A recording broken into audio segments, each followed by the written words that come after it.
그래 수고했어. 잘못했습니다, 형님. 제가 싫은데.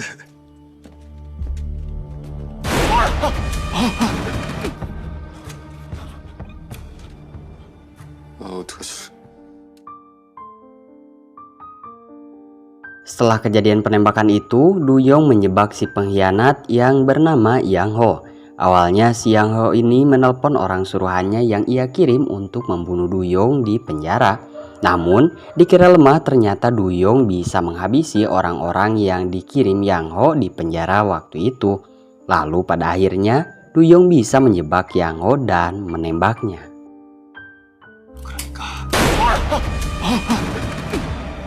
Sebelumnya Dongsu sudah melarang Duyong untuk membunuhnya. Namun Duyong sudah terbakar emosi karena sebelumnya Yang Ho ini berkhianat.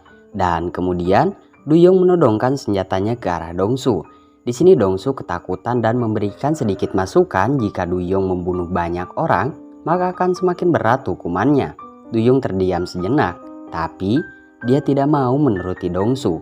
Bahkan sekarang Duyong menodongkan senjatanya ke kepala Bum Jae. Dongsu yang tidak ada pilihan untuk selamat, akhirnya Dongsu menawarkan diri sebagai kaki tangan Duyong untuk membereskan kekacauan ini. 그래서 어떻게 하라고? 이 상황 저 정도 다 감당할 수 있겠냐고요. Setelahnya, Dongsu dan Bum Jae mau tidak mau harus menepati ucapannya sebagai kaki tangan Duyong, yaitu mereka berdua membersihkan dan membuang semua barang bukti yang ada di rumah Park Jae. Awalnya Bum Jae tidak mau melakukan ini, tetapi ia teringat dengan ucapan kakaknya yaitu Dongsu, karena dengan cara inilah mereka berdua bisa bertahan hidup. Pintarnya, Dongsu memberikan sebuah saran kepada Duyong untuk membuat sebuah alibi, agar orang-orang di gengnya tidak mencurigai Yang Ho dan Jae yang menghilang tiba-tiba ketika Duyong bebas dari penjara. Yaitu, Duyong harus berpura-pura untuk membuat sedikit kekacauan dan membuat sayembara untuk menangkap Yang Ho si pengkhianat. Dan jika seperti ini, para anggota geng lainnya tidak akan mencurigai Duyong. 건배!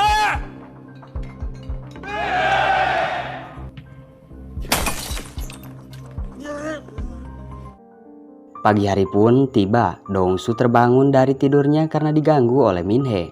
Dan Dongsu di sini sangat khawatir dengan kejadian malam tadi. Untuk berjaga-jaga dari hal yang tidak diinginkan, Dongsu mengantarkan istrinya untuk bekerja ke tokonya. Dan setelahnya, Dongsu mengunjungi rumah Bum Jae untuk mengambil flashdisk. Ya, karena di dalam flashdisk ini ada beberapa bukti kejahatan Duyong. Lalu, Bum Jae datang dan menanyakan apa yang akan Dongsu lakukan. 둘 중 하나 가야 되는 거면 차라리 내가 간다고. 이거 무조건 징역감이잖아. Ternyata Dongsu akan menyerahkan flashdisk ini pada polisi. Awalnya Bum Jae marah dengan keputusan Dongsu. Namun setelah dipikir-pikir lagi, akhirnya Bum Jae mengizinkan kakaknya ini untuk menyerahkan flashdisk itu ke polisi. Setelah tiba di kantor polisi, Dongsu berpikir lagi di mobilnya. Apakah dia akan memberikan barang bukti ini atau tidak? Namun sebelum Dongsu masuk, dia mendapatkan panggilan dari Duyong. Lalu setelahnya, langsung saja Dongsu mengurungkan niatnya. Tapi ketika ia akan tancap gas untuk pergi dari kantor polisi, hampir saja dia akan bertabrakan dengan seorang detektif di kantor itu. Dongsu bertemu dengan Duyong di sebuah tempat bermain anak-anak. Ternyata di sini Duyong menanyakan kenapa Dongsu pergi ke kantor polisi. Untung saja Dongsu bisa mengelak dengan alasan sebagian besar kliennya ada di penjara. Dan setelah itu, Dongsu menyerahkan flashdisk yang tadinya akan diserahkan ke polisi pada Duyong. Dan di sini Duyong menawarkan agar Dongsu menjadi penasihat hukum untuknya.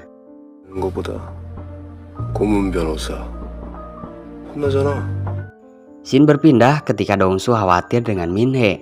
Dia menjemputnya di sekolah, namun Min-hee sudah ada yang menjemput. Dongsu panik karena ia takut jika ada hal buruk yang akan menimpa Min-hee. Akhirnya setelah berkeliling dan mencari kesana kemari, Dongsu menemukan Min-hee bersama pria akan memasuki mobil. Dan siapakah dia? Lalu inilah yang terjadi.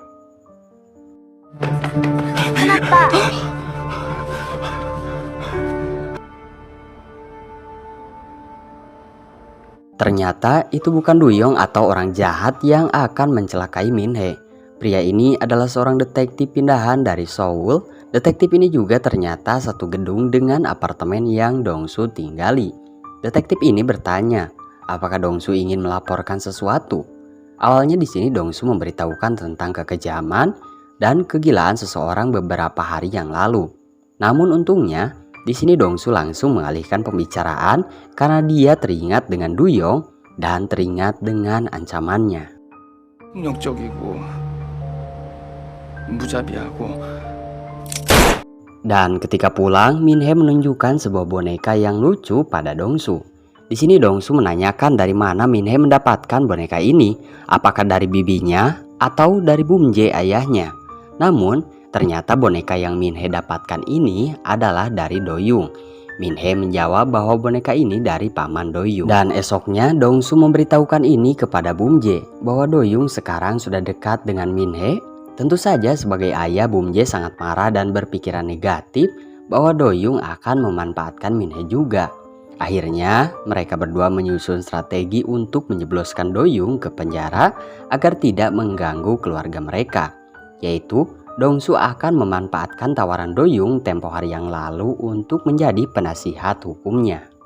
Hari pertemuan Doyung dan Dongsu pun tiba. Di sini Dongsu langsung to the point untuk menerima tawaran Doyung untuk menjadi penasihat hukumnya. Namun dengan syarat Doyung harus memberikan semua informasi tentang bisnisnya, termasuk bisnis ilegal milik Doyung di host. 애들 통해서 연락하죠. Setelah Doyung menyetujui syarat yang diminta Dongsu, Doyung memerintahkan anak buahnya untuk membawa Dongsu ke salah satu tempat bisnisnya, yaitu host. Sebelumnya Dongsu sudah menyiapkan rencana untuk ini, yaitu Dongsu membeli sebuah alat komunikasi dan membeli alat pelacak, supaya nanti ketika dia ada di host, keberadaannya bisa terlacak oleh Bumje. Ya, karena host ini adalah tempat judi ilegal yang berada di sebuah pulau terpencil. Dan pada kesempatan itulah Dongsu akan kabur bersama Bumje dari host dan melaporkan kegiatan ilegal itu pada pihak polisi agar Doyung ditangkap.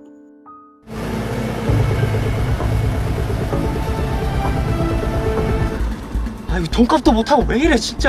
같은 자리 벌써 몇 바퀴나. Setelah masuk ke host yang berkedok tempat wisata padahal tempat perjudian ilegal, Dongsu melihat-lihat situasi di tempat ini. Dan untungnya di waktu itu ada seorang penjudi yang membuat kekacauan.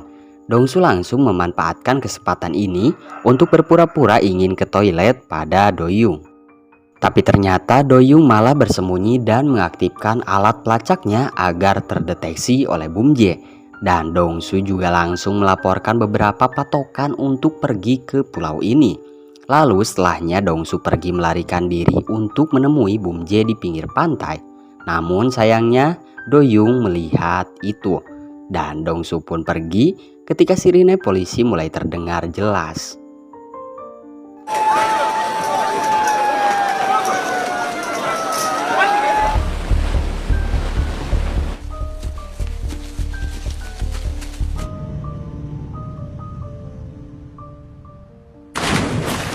Namun ternyata Doyung selamat dari kejadian waktu lalu. Di sini Dongsu berpura-pura tenang dan senang karena melihat Doyung selamat. Dongsu di sini menanyakan bagaimana Doyung bisa selamat hari itu. Dengan santai di sini Doyung menjelaskan bahwa di host itu dia memiliki sebuah rencana jika ada polisi datang ke tempat itu. Doyung dan bawahannya akan segera memanipulasi tempat judi itu menjadi tempat wisata yang sesungguhnya. Dan Dongsu pun dibawa ke suatu ruangan. 그럼 도박장 털린 거 정리하러 갑시다. Di sini Doyung memerintahkan anak buahnya untuk membawa masuk beberapa orang untuk dihukum. Karena Doyung tahu pasti ada orang yang telah membuat laporan. Dan betapa kagetnya Dongsu ketika melihat Bumje juga ada di tempat itu. Dongsu berusaha membela adiknya supaya tidak dihukum. Namun Doyung sudah terlanjur marah dengan kejadian waktu lalu di hostnya. Dan akibat itulah Doyung melakukan ini.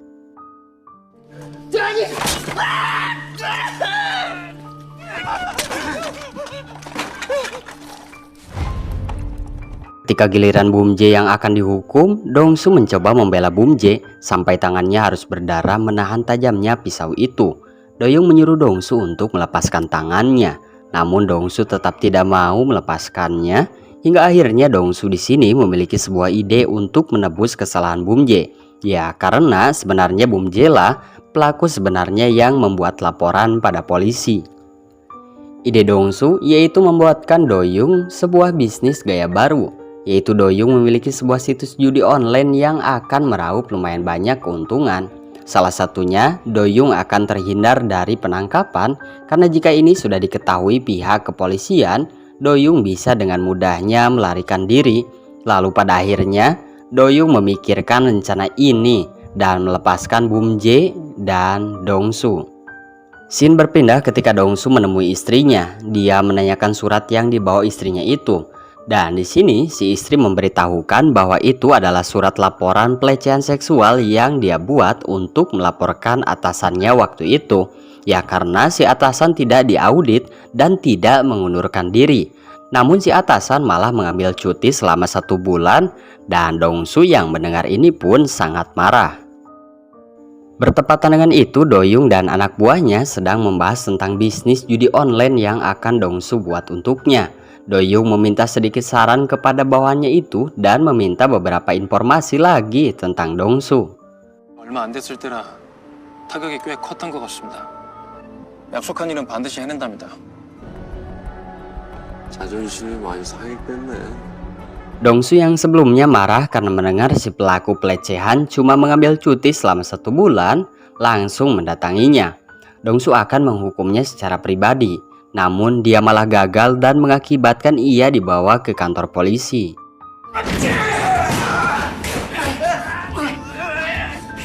Ketika Dongsu keluar dari kantor polisi, dia dihampiri oleh teman lamanya yang sama berprofesi sebagai pengacara.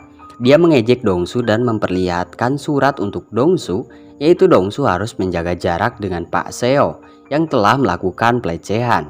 Singkatnya, Dongsu di sini semakin geram. Namun istrinya datang dan berujung menenangkan Dongsu. 한번 해봐. 죽기 살기로. 수단 방법 가리지 말고. Malam harinya di pinggir jalan, Dongsu menemui atasannya dulu di firma Hukumun. Dongsu memohon untuk membantunya, namun atasan Dongsu tidak mau menolongnya. Kebenaran tidaklah penting, yang terpenting adalah kekuasaan. Seo firma hukum bergengsi melawan pengacara yang pernah diskor. Siapa yang akan lebih dipercaya oleh publik? Itulah yang atasan Dongsu katakan. Setelah kejadian itu, Dongsu pulang ke rumah dan merenungkan beberapa masalah yang menimpanya. Namun tiba-tiba Dongsu mendengar bel pintu.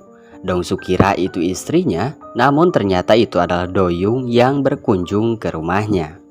Doyoung di sini memprovokasi Dongsu agar tidak diam saja ketika diinjak oleh atasannya. Selagi Dongsu benar, Dongsu berhak untuk bertindak.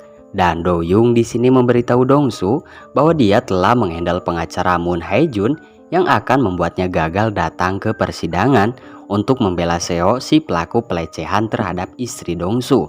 Doyoung memberikan beberapa pelajaran seperti mencelakainya di jalan raya sampai menjebaknya bersama seorang gadis di sebuah kamar hotel untuk menjebaknya seakan ini adalah skandal pengacara Moon Hae-jun. Doyoung juga mengatakan bahwa dia tertarik dengan ide bisnis judi yang Dongsu sarankan. Doyoung meminta Dongsu untuk segera membuatkan dan mengurus semua tentang situs judi online itu. Imbalannya, Dongsu akan diberikan uang sebanyak 300 juta won. Hari persidangan pun tiba, pengacara Moon benar-benar tidak datang hari itu karena dia masih ada di hotel dan kamar hotelnya dibuka paksa oleh pihak polisi. Ternyata benar, di dalam kamar hotel ini ada seorang perempuan yang mana pengacara Moon juga bingung dengan fakta ini. Singkatnya, keputusan dari hakim pun keluar, yaitu Seo si pelaku pelecehan benar-benar terbukti bersalah dan dengan kata lain, Dongsu lah yang menang di persidangan ini. Lalu ketika Dongsu keluar dari tempat persidangan, ia sangat gembira dan Dongsu melihat di sana juga sudah ada Doyoung untuk memberikan selamat kepada Dongsu dan istrinya karena telah menang di persidangan. Nah gengs, itulah untuk episode 3-4. Nantikan untuk episode selanjutnya dan tonton juga episode sebelumnya. Jangan lupa dukung channel ini dengan cara like video ini dan subscribe juga channel ini. Dan jangan lupa tinggalkan jejak di kolom komentar. Oke, see you next time.